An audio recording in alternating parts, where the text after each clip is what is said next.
Hello, welcome to our genetics lecture. Today we'll be talking about basic genetics.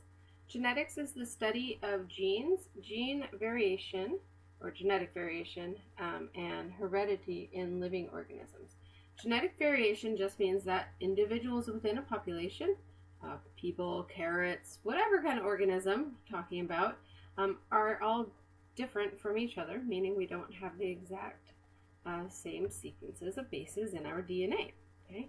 When we're talking about genetics, we're studying about heredity. That means how things, traits, genetically determined traits, are passed on from generation to generation.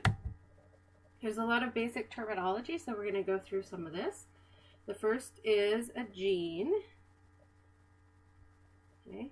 A gene is a specific sequence of bases in a DNA molecule or in a chromosome that code for a specific protein.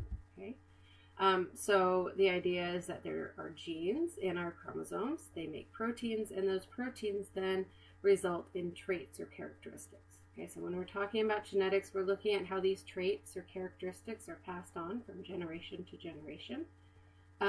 Many of these traits are visible traits that you can see about an organism when you look at it. However, some of them are purely biochemical and not visible, such as blood type, for example, that we'll be talking about in not this lecture, but our next lecture. Okay, so here's an example using pea plants. These are garden pea plants. Mendel, who's the father of modern genetics, who really worked out how many things happen for genes and how they're passed on, used garden peas as his model organism. So we're going to talk about those, a couple traits regarding garden peas. But the idea is all pea plants have a chromosome, and then all pea plants have a flower colored gene on that chromosome, okay, and that dictates what color of flowers the plant will have. Okay. The flower gene is at a specific locus, okay, and a locus is just an address for a gene, right? So here is the locus of the flower colored gene. On every chromosome that carries the flower colored gene, it'll be found at the exact same spot for all pea plants, okay? But they won't necessarily have the same allele. The alleles are different versions of the same gene. So we have the flower colored gene, but we could have white flowers, or a gene that codes for white flowers, so that would be the white flower allele. Or we could have the gene that codes for purple flowers, and that would be the purple flower allele. Okay, so same gene codes for flower color, different alleles or different versions dictate what color the flower will be. When we're talking about genetics, we're talking about these different alleles, and so it's handy to have some way to abbreviate that, and we do that with letters. So for this one, for example, we could represent the purple flower allele as an uppercase P and the white flower allele as a lowercase p. Pen does not want to stay a pen today. So a lowercase p right here. So we'll be using that system of using letters to represent different alleles of the same gene as we go through this. Okay, so just a reminder that mutations are created new alleles are created by mutations of genes. Okay, and this increases the genetic diversity within a population. That's why not all organisms of a particular population look the same. So for example, it's why not all people look the same, right? There's genetic diversity in the population. That genetic diversity was created by mutations. Remember when we talked about mutations in our mutation lecture, I used the example of the creation of the red hair, fair skin phenotype, which is what they look like, was created by a mutation in the gene that codes for, how much of this pigment is going to be being made, right? So that created some genetic diversity within the human population. It created a new possibility for that gene. Okay.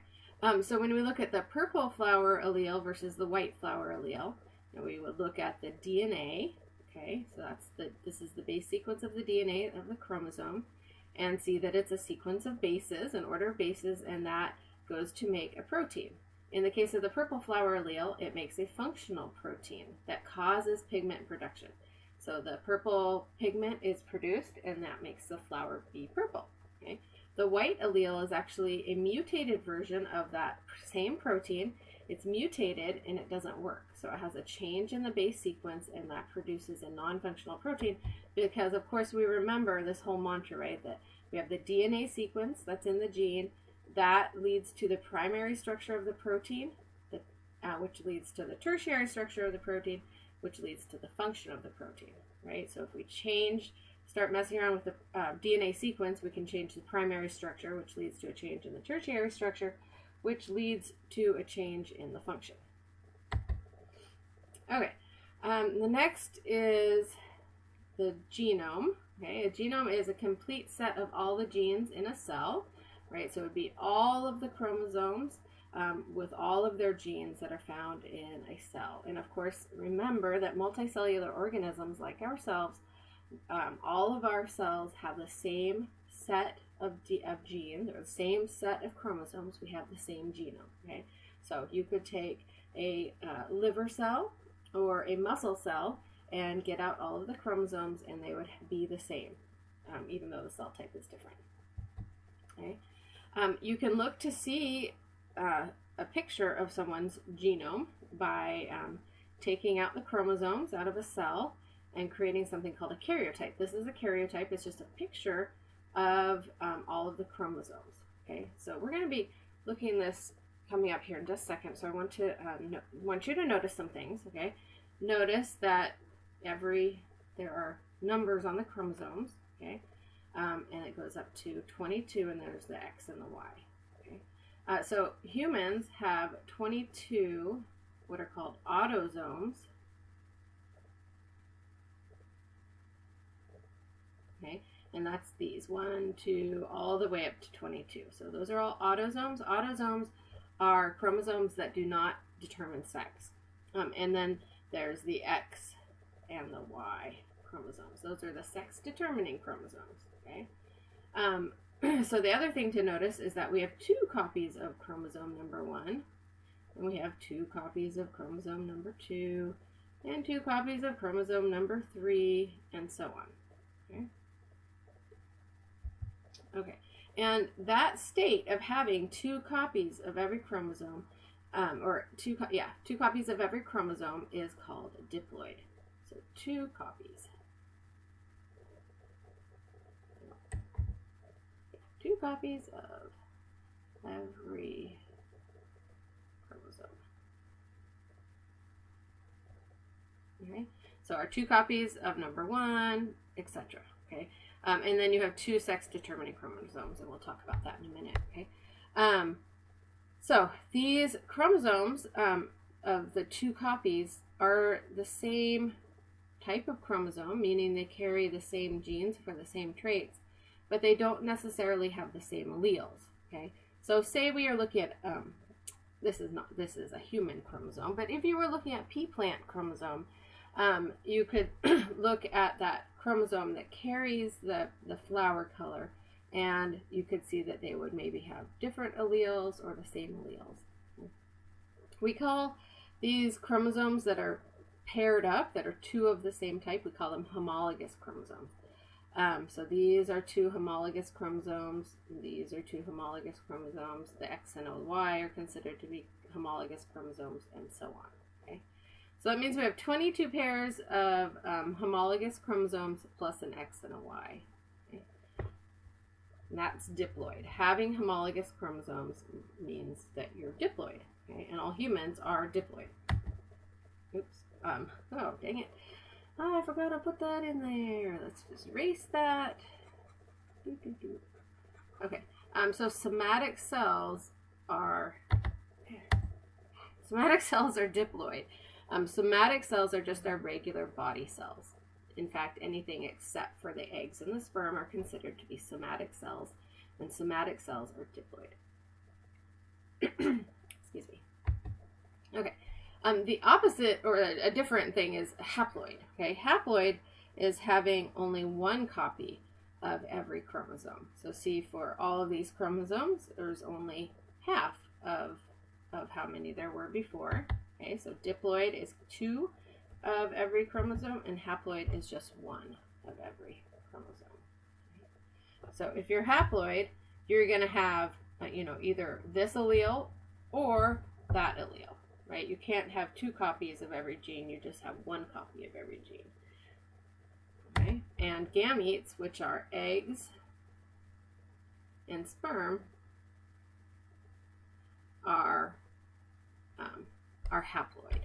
Okay, so gametes is a general term for eggs and sperm, and eggs and sperm are used during sexual reproduction. So why do we have this diploid state and this haploid state? Well, it all has to do with the sexual reproductive life cycle. Okay, most organisms reproduce sexually. That combines 2 different individuals' DNA to create a new unique organism, a new offspring that has a unique combination of genetic material never seen before. There's also asexual reproduction, and that's when that's like cloning, when you just make an exact copy. Okay, so let's look at this. So let's start here with the adults. Okay, so adult humans are diploid. Okay, so diploid adults. Every cell has 46 chromosomes. It has 2 copies of those 22 autosomes, so that makes 44, plus an X and a Y, or an X and an X. We'll talk about that in a second. So there's 46 chromosomes total. Okay. In specialized organs, either the ovary for females or the testes for males, this process of meiosis occurs. Meiosis is just the process of making eggs and sperm. That's the part that we are not going over this quarter. So in the ovary, special cells go through meiosis and produce the egg cells. The egg cells are haploid, right? So these are haploid. And notice that they have half of the number of chromosomes as the adult, right?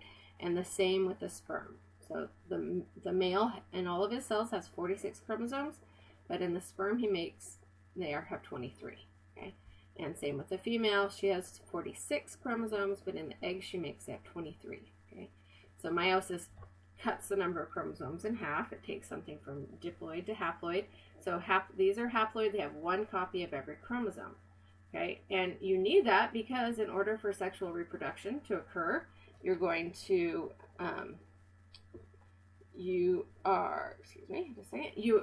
going to recombine this genetic material to make an offspring that is unique, right? So we go from 23 in the egg plus 23 in the sperm through fertilization.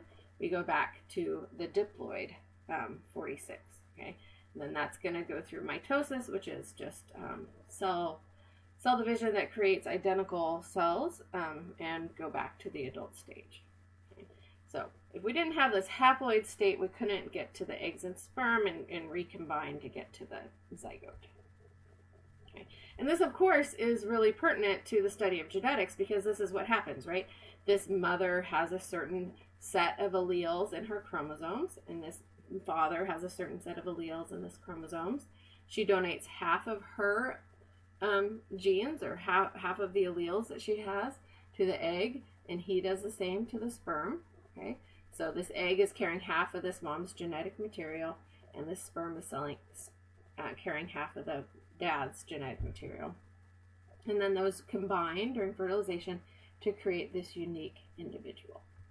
Okay, and so those genes that are carried here that were donated by mom and dad are then manifest in this new organism, okay? And it has a new combination of those genes that has never been seen before. All right, more terminology. One is phenotype, and I've said this maybe a couple times. So phenotype is a description of how an organism looks, or how the alleles that it has are manifest. Okay, so like I said, many of the traits that we're going to look at are visual, like this one, purple flowers or white flowers. But some things you can't see about an organism, like blood type, for example. Okay, but here's the phenotype. So for these pea plants, the phenotype for their flowers would be either purple flowers or white flowers. Okay, and then there's genotype. Okay, the genotype tells you what alleles are present on the chromosomes of those flowers. Okay, so you could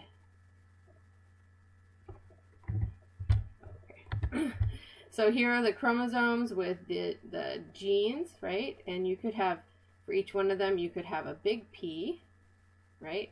And we would say that this individual is big P, or you could carry a little p, or it could carry a little p, right? And have 2 copies of the white flower allele. These are called homozygous, okay? So when you have 2 copies of the same allele, that's homozygous. So homo means same, and zygos refers to, genes. So this would be homozygous dominant, and this would be homozygous recessive, and we'll talk about that soon. Okay? Or you could have 1 copy of each. You could have a big P and a little p, meaning so the homologous chromosomes have different alleles, and that is called heterozygous. Okay? So you need to make sure you know the difference between homozygous and heterozygous. Homozygous is just 2 of the same. It could be 2 of the purple in this case, or 2 of the white. Both of those are homozygous, and then 1 of each is heterozygous. All right, we're ready to move into talking about the different systems of inheritance. Okay, so when I say systems of inheritance, I mean ways in which genes are passed from generation to generation. Okay, so different, you take a certain set of genes or a certain set of alleles and combine them in the offspring. What will you see? How will that trait be manifest? That is what is going on here. Okay, and there are 4 different basic systems of inheritance. There's complete dominance, incomplete dominance, codominance, and sex-linked. And of course, these all sound very similar to each other, but they're really quite different. Okay, so we're going to go through each one of these. Okay, the first is complete dominance. Okay, in many of these examples, or all of the examples we're going to go through today, we're just looking at 2 alleles. That means there's just 2 versions of, there's 1 gene that has 2 versions. Okay. In this case, 1 allele overrides the presence of the other allele. Okay, and then, so we have one that's the dominant allele. The dominant allele overrides the presence of the other allele, which is then considered to be the recessive allele. Okay. So, you can kind of think about this as maybe the dominant allele is kind of a bully, and if it's present, the recessive allele doesn't get shown at all. Okay. So this is key here for when you are solving genetics problems, which we will be solving genetics problems coming up, is to understand this. So when both alleles are present, that's in the heterozygous, so that would be the big P, little p of the pea plants, you get the dominant phenotype. Okay. And that means you just need to have 1 copy of the dominant allele to have the dominant phenotype. So, you could have big P, or big P, little p, and these are both going to have purple flowers. Okay. And the only way to get the recessive phenotype is to have 2 copies of the recessive allele.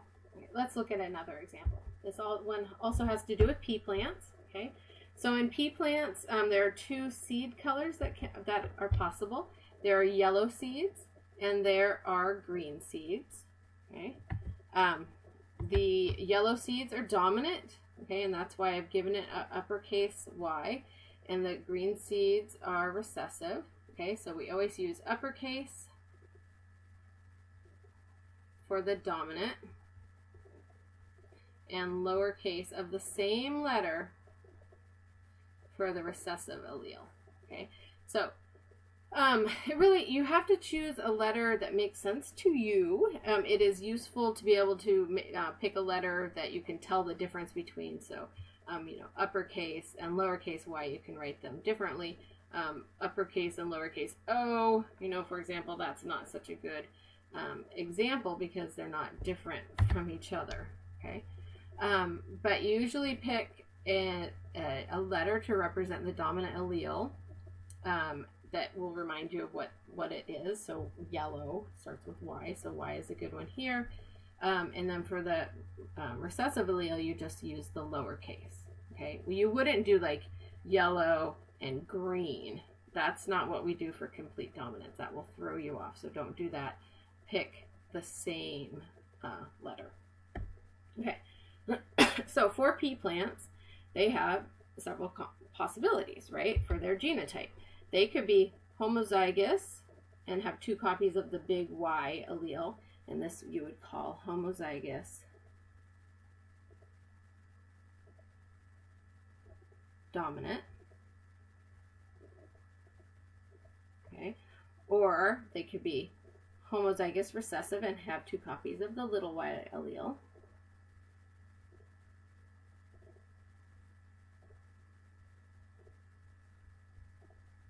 Right? So if you just say that this pea plant is homozygous, but you don't say homozygous dominant, you won't know that you're talking about that they have 2 copies of the yellow allele. Okay?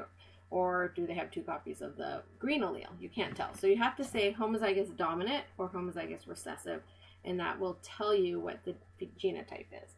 Okay? If we're dealing with complete dominance, it will also tell you what the phenotype is. Okay? And then you have these ones. These ones are the heterozygotes, right? They have a big Y and a little y. So one of their chromosomes has the big Y allele and the other has the little y allele. Okay? So the key for understanding that this is complete dominance is when you look at these guys. Okay? So the heterozygotes always give things away. When we're talking about these first 3 systems of inheritance, complete dominance, incomplete dominance, and codominance. When you look at the heterozygotes and you look to see what their phenotype is, that will be a clue as to what system you are working with. Okay? If heterozygotes have the same phenotype as the homozygous dominant, then you know you're dealing with complete dominance, right? Because you just need to have 1 copy of that big Y allele in order to have the dominant phenotype. And here the dominant phenotype is yellow. Okay, so big Y is yellow seeds, and big Y little y is yellow seeds. And the only way to get the recessive phenotype, which is green seeds, is to be little y, or have 2 copies of the little y allele. Oops, erg.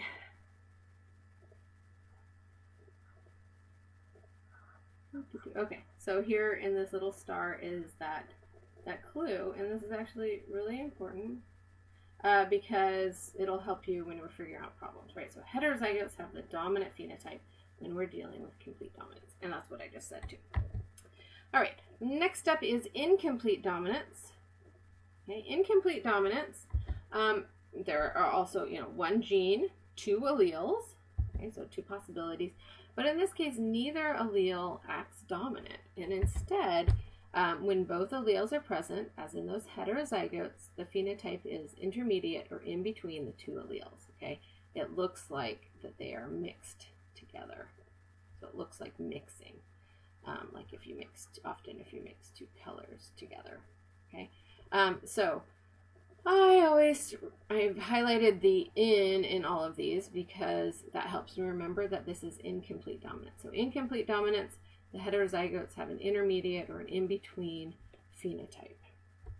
Okay, let's look at example. Okay. So rat fur is determined by 1 gene with 2 alleles. Okay. The 2 alleles are either, back to red, are either black fur allele or white fur allele. But there are actually 3 phenotypes. You can see black rats, white rats, and then gray rats. Okay, but the thing is that there is not a gray fur allele, right? There's only the black fur allele and the white fur allele. So what's going on? How do we get these gray furred mice? Well, let's take a look at it. Okay, so for this one, we're going to use a notation for our alleles that's slightly different, okay? So remember, we just have 2 alleles. There's no gray fur allele, okay? So the black fur allele, we're going to use F to represent the fur gene, okay, to remind us that we're talking about the same gene. And then we're going to use a superscript to say what the version of the allele is, okay? So F superscript B is the black fur allele, and F superscript W is the white fur allele. Okay, notice that there is not F superscript gray, right? There's no gray fur allele. Okay, so let's talk about how do we get a gray furred rat. Okay, well, here's how we get a black furred rat. Okay, if it's homozygous for the black fur allele, meaning it's FB, then it's going to have black fur. Okay? And if it's homozygous for the FW allele, it's going to have white fur. Okay, notice I'm not saying homozygous recessive, homozygous dominant, because we don't have a dominant allele or a recessive allele. Okay, and then it's those heterozygotes, the ones that have both FB and FW, that then have gray fur, right? So these are the heterozygotes, and it looks like mixing, because what happens when you take black and white and mix it together? You get gray. Okay? So you can imagine that maybe, on the chromosome here, with the black fur allele, it's coding for a protein that causes the black pigment to be made. Okay, and the white fur allele is causing a pigment for white fur, causing a protein that makes white pigment to be produced. Sorry. And then when those mix together, you get gray fur. Okay. So remember, heterozygotes have the intermediate phenotype. So if you find something that looks like mixing, then you know you're dealing with incomplete dominance.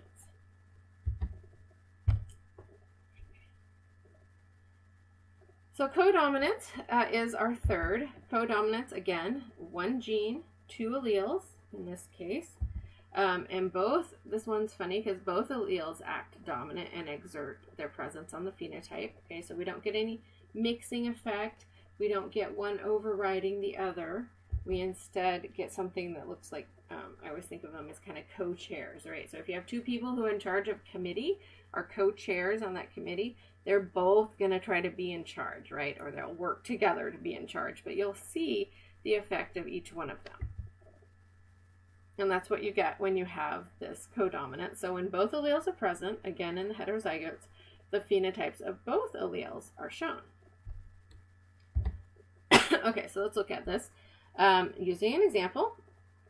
So cow coat color, or the color a cow is caused by one gene with two alleles. Okay, again, there's just two alleles, but there are three phenotypes. Okay, we have white cows, we have red cows, and then we have these mixed cows where you see both red and white.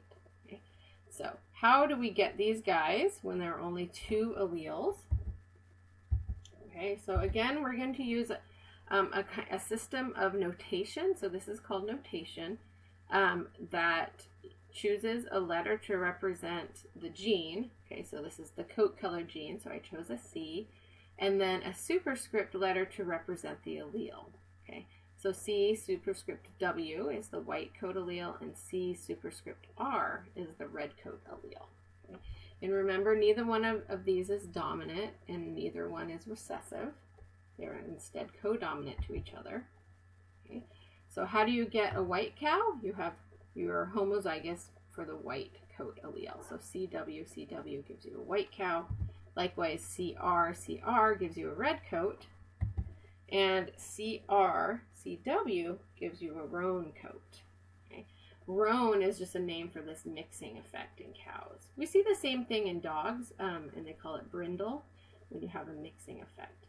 But the point here is that we see both the effect of the CR, the red coat gene, in these areas that are red, right? And we see the effect of the white coat gene in these areas that are white. Okay, so it's not mixing. We don't see any pink cows. That's what it would be if it was incomplete dominance. If it was complete dominance, then these ones would just be red or white or whichever allele was dominant. But instead, it's codominant, and in the codominance, the heterozygotes have the phenotype of both alleles. So you'll see them both. Okay, so you might see this manifest in something like spots or stripes or this patchwork. There's a different allele that controls the pattern of this patchwork across the cow, in case you were curious. All right, and then that brings us to our last system of inheritance, which is sex-linked. And in order to understand this one, we need to have an idea about how sex is determined. Okay, this is how sex is determined in humans and in many other organisms, including things like fruit flies. So there are, like I said before, two sex-determining chromosomes. There's the X chromosome and the Y chromosome. Okay, we're diploid, so we're each going to have two of those. And females will have two copies of the X chromosome, so they're said to be XX, and males have an X and a Y, so they're said to be XY. Okay, and here's the karyotype. So the karyotype, remember, is a picture of all the chromosomes. Okay, so for a female, they have two copies of, the autosomes, chromosomes 1 through 22, and then two copies of the X chromosome, so XX.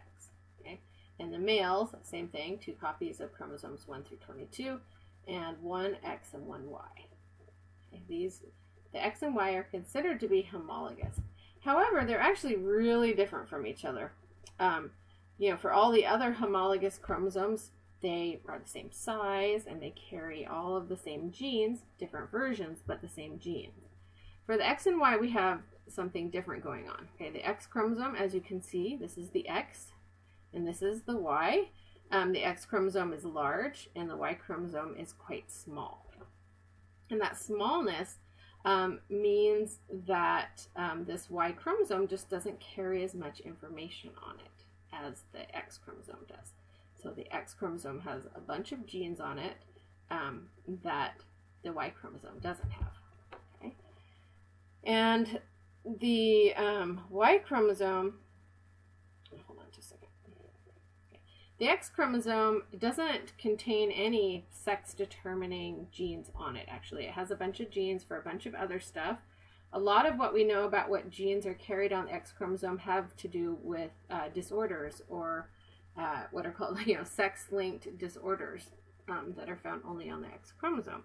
So things like a type of muscular dystrophy, not sure what that is, color blindness, Mencken syndrome, we're going to talk about that in a second, hemophilia, Fragile X syndrome. All of these things are genes that are found on the X chromosome, but not on the Y chromosome. Okay, so the one thing that the Y chromosome has that the X chromosome doesn't have, and really the most important thing that the Y chromosome has, is this gene called the SRY gene. Okay, and the SRY gene codes for testes determining factor, which is a protein that when it's produced causes a cascade effect of turning on other genes that cause the male characteristics to be developed. Okay? So females don't have that SRY gene, or because the X chromosome does not have the SRY gene, so they don't have that, so they don't ever develop the male characteristics. So being female is actually default. It's only this presence of this Y chromosome and the SRY gene that causes this testes determining factor to be produced that then causes male characteristics. So the sex-linked genes are only on the X chromosome, right? So we're talking about, stupid pen. Okay, so we have the X chromosome is big and the Y chromosome is small. Okay, so let me change color here. Okay, so this is supposed to be the X and this is the Y. And we're talking about all these genes here that are not on the Y chromosome. They're only, genes that are only on the X chromosome. Okay? And you don't have a counterpart on the Y chromosome. Okay? So sex-linked genes, we're talking about these genes that are only on the X chromosome and not present on the Y chromosome. Okay? And that's because females are XX, so they have all of those genes, they have two copies of it. Okay? Oh, by the way, these are shown doubled because they're in cells that are about to go through cell division, and they've replicated their chromosomes. Okay? And then males have just one copy of the X chromosome, right? So they don't have another X chromosome that has the copy of the genes on it. Okay, so females can be homozygous. They can have two copies of the same chromosome, or they can be heterozygous. But males are actually only haploid for those genes that are on the X chromosome because they don't have them on the Y chromosome. Okay, So you have to remember that. Okay, so it just says the same information. So let's think a little bit about how a female gets produced versus a male. Okay, so you get a girl who would be XX if there is a sperm that's carrying an X and an egg that's carrying an X. And they combine to make an XX girl, right? A female. Sperm can either carry an X or a Y. So half of the sperm that a male produces will contain an X, and the other half will contain a Y. So if a sperm carrying a Y, the Y chromosome combines with the egg carrying the X. So females only have an X chromosome, so they're only ever going to make eggs with X chromosomes. You then get an XY boy. Okay, so females always inherit an X from mom and from dad, right? But males always have to get their X from mom and always get the Y from dad. Okay, this is actually really important, right? So remember that these genes that we're talking about are only on the X chromosome and not on the Y chromosome. So if the mom donates some disorder that's on her X chromosome, it's gonna show up in the boy. And that's why we call these sex-linked genes, because we see their effect of them having mutations more frequently in the males because there's no masking effect. All right, we're going to go through an example of a sex-linked disorder called Menkes disease. Okay, it's also called kinky hair disease. These are the symptoms. Now, do not memorize these. I'm just going to go through these so that you have an idea of what it is, but don't try to memorize what all of the different symptoms are. So you have sparse kinky hair. It really is really brittle, and that's what gives it its name.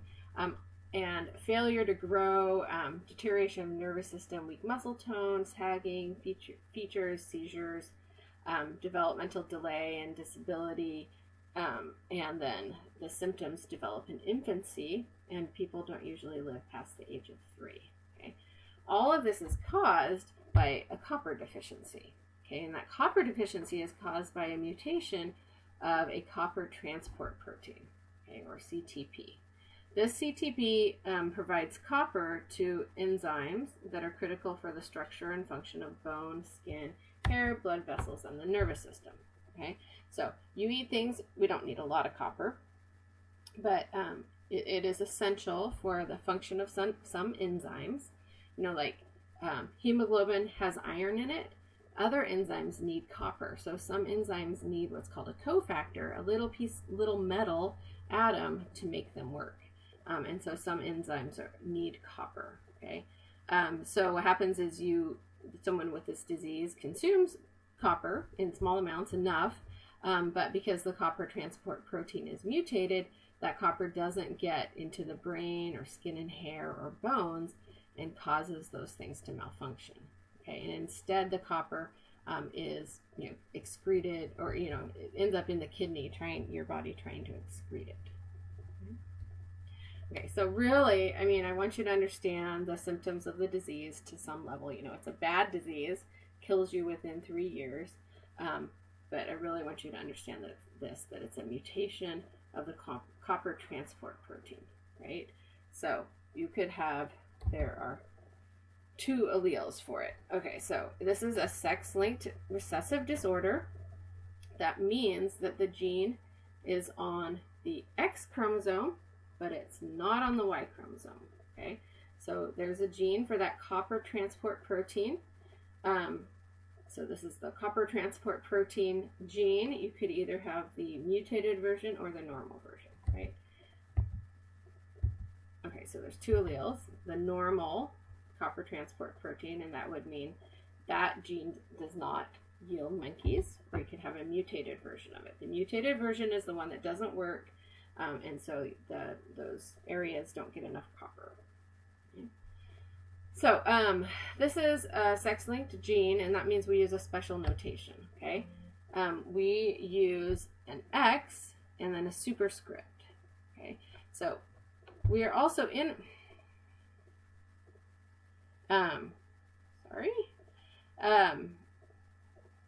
this is sex-linked, but it's also dominant and recessive. Okay, so we're actually not going to like try to combine anything that is sex-linked and incomplete dominance or sex-linked and codominant, but we will look at sex-linked, dominant, and recessive. So that means that it is a gene that's on the X chromosome, and there's a dominant allele and a recessive allele.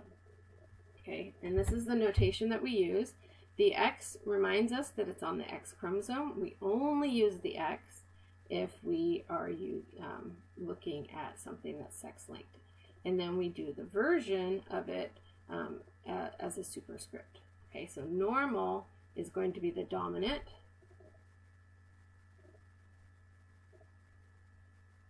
Okay, so we're going to give it an uppercase M.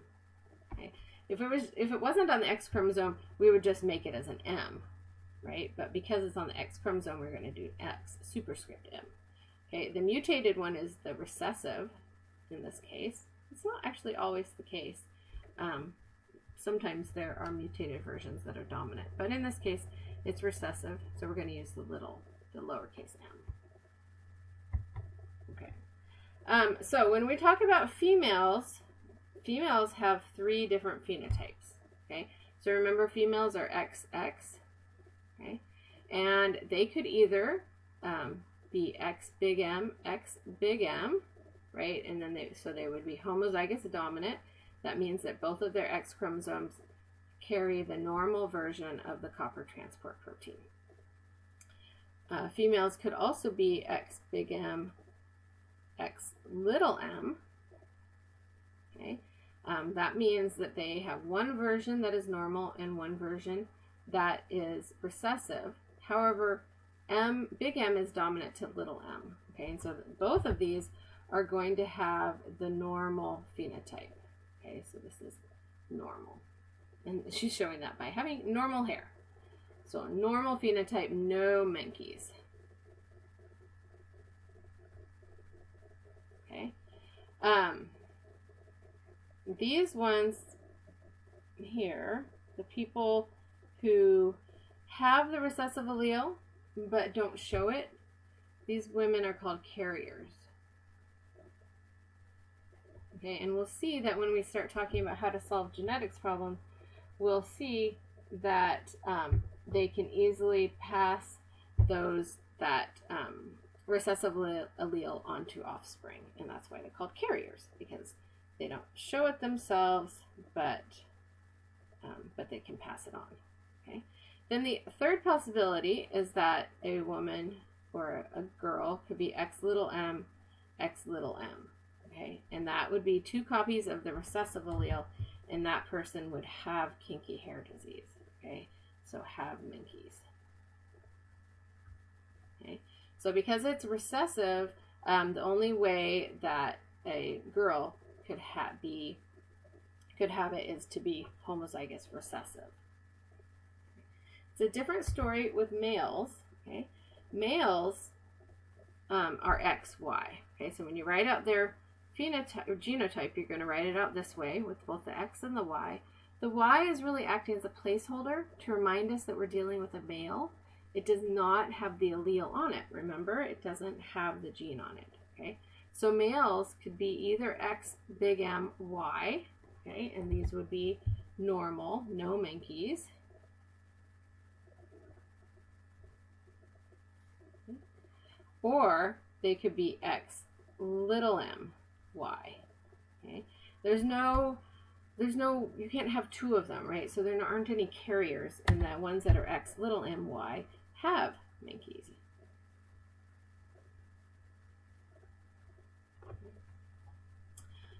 So there's no carriers with males, and remember with males, they're going to get their X from mom. So if mom was a carrier, then she could give the little m to her son, and he would have it. Okay, so today was an overview on the different types of inheritance, the basic types of inheritance. We're going to be doing problem solving in class on how to solve genetics problems. And so you'll be using all of this information to then apply it to solving genetics problems.